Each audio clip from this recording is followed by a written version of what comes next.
Olá, queridos amigos. Eu sou um servo de Deus. Essa é a nossa gota de sabedoria de hoje, dia 14 de outubro. Um tempo atrás, eu recebi um telefonema de uma determinada cidade um pouco distante, em outro estado, e eles ligaram, conversaram comigo e falaram assim: Olha, nós somos uma comunidade pequena e nós não temos condição de comprar passagem de avião. E nós queremos muito que o senhor viesse falar para os nossos casais, aquela coisa que geralmente as pessoas fazem. Eles me perguntaram quanto é que eu cobrava, eu disse jamais. A Bíblia diz que de graça a receber, de graça a dar. Eu só preciso ter um espaço no meu tempo, porque eu sou pastor de comunidade, sou pai, sou esposo, já tenho outras atribuições, tenho já alguns compromissos firmados, enfim. E eles, tá bom, compraram a passagem no período certo, depois de alguns meses, e eu fui de ônibus. Foi tudo tranquilo, sabe, até chegar o dia da viagem. Quando eu cheguei na rodoviária, que o ônibus parou. Eu entrei no ônibus. Até então estava tudo tranquilo, estava numa mais perfeita paz. Quando eu entrei no ônibus, eu percebi que o ônibus não tinha cobertor. Depois eu percebi que o ônibus não tinha água. E depois eu percebi que a minha cadeira estava quebrada. Ela não descia. Mas eu fui tomado por um mau humor, uma angústia tão grande que eu comecei a reclamar dentro de mim. Eu disse: Poxa, por que eu fui aceitar esse pedido, esse convite? Tantas vezes eu viajo, vou no meu carro confortável. Outras vezes as pessoas compram passagem de avião, eu vou não sei quantos mil quilômetros em pouco tempo. Já viajei de ônibus, eles sempre compram em ônibus leito. E eu fui reclamando dentro de mim. E antes do ônibus sair, me senta um rapaz do meu lado. Com todo respeito ao volume dele, mas era um rapaz tão grande que a perna dele tomava um pedacinho do meu banco. E ele me espremeu. E eu fiquei naquele cantinho sem poder mexer. Minha cadeira não descia, a TV estava um pouco acima, então eu tinha que ficar com a cabeça muito erguida, porque se meu banco descesse, eu ficava literalmente confortável para assistir, mas nem isso eu podia direito. E a minha alma suspirava de reclamações e murmurações.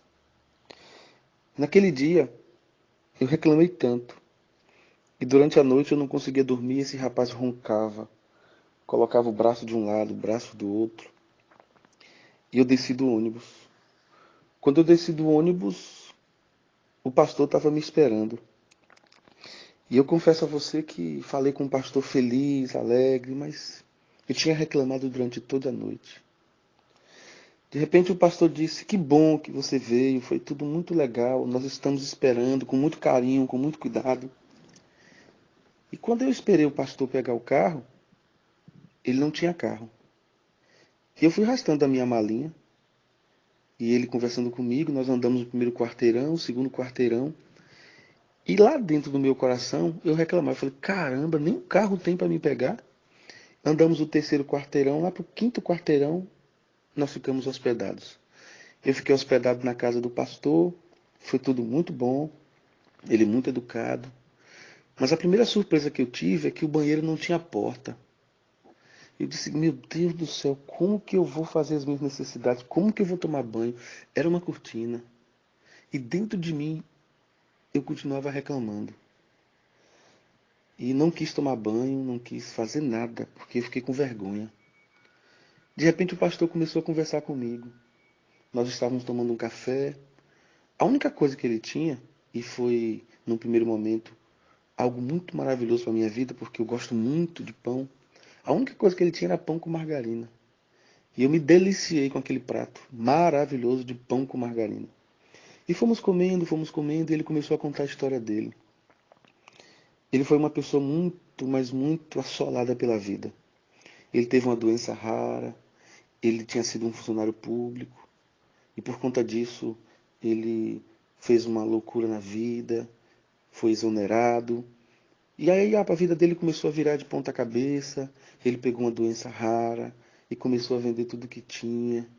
E depois a filha dele foi doente também. E ele foi vendendo o resto que tinha. E ele estava morando naquela casa de favor e abriu aquela comunidade há alguns anos. E quando ele retornou para aquela cidade, aquela comunidade pequenininha o chamou para ajudar. E ele disse, sabe uma coisa que eu estou muito feliz, é Deus poder me dar pão para comer. Porque a coisa mais importante da vida é viver. E ele falou essa frase umas 3 ou 4 vezes, a coisa mais importante da vida é viver. E realmente, gente, eu queria que você entendesse hoje, assim como eu precisei entender naquele momento. Não importa as condições. Não importa se você vai de avião ou se você vai a pé. O importante é que Deus nos deu a vida. Eu lembro de Jesus quando ele disse, eu vim para que tenham vida. E vida em abundância. E muitas vezes nós não entendemos que a mais difícil estrada para se caminhar é a estrada de chegar no nosso coração e fazer as mudanças necessárias. O mais difícil para mudar em nossa vida, na verdade, não é aquilo que eu já descobri, é aquilo que eu preciso descobrir. As maiores tormentas, os maiores tornados que precisam mudar não está no outro, está em mim. A mais difícil luta que eu preciso travar não é contra ninguém, não contra nada. É contra mim mesmo. A leitura mais difícil que eu preciso fazer não é espanhol, não é inglês, não é em Deutsch, não é em alemão. A leitura mais difícil que eu preciso fazer é a leitura da minha alma. Por mais que eu não entenda, a estrada mais difícil de percorrer, mais esburacada é a estrada do meu coração. E eu preciso te dizer nessa manhã, nós precisamos olhar com mais zelo e mais cuidado para a vida. Porque a Bíblia diz que grandes coisas fez o Senhor por nós. E por isso estamos alegres. Muitas vezes nós reclamamos muito da vida e esquecemos que o melhor da vida é viver. Mesmo que tenhamos lutas, o melhor da vida é viver. Talvez o seu cansaço seja físico. Descanse um pouco, durma um pouco mais, se afaste um pouco. Talvez o seu cansaço seja emocional. Faça como a Bíblia diz, pense em coisas boas. Se há alguma virtude, se há algum louvor, nisso pensai. Agora, se o seu cansaço espiritual, Jesus disse, vinde a mim todos os que estão cansados e sobrecarregados, que eu vos aliviarei.